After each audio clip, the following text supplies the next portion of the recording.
Hey guys, in this video, I will show you how to build Metatrader 5 Python trading bot.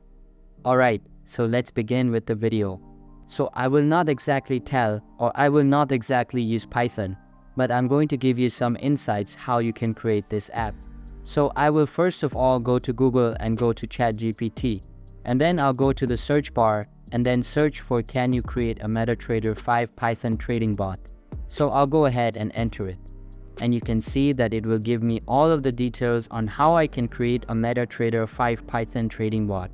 You can read all of this and you can see that you can even copy the code and you can go to your Python app and paste the code over here.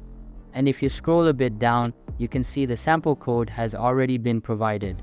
It can be a long code because it's a very lengthy app, and a trading bot for Metatrader can be a lengthy one. So if you go ahead and read this, you can easily create an application for that. So guys, this is how you create a Metatrader bot using Python. So you can go to ChatGPT and get some insights for yourself. Copy the code, paste it to your Python app, and then it's good to go. I hope this video was helpful for you. Thanks.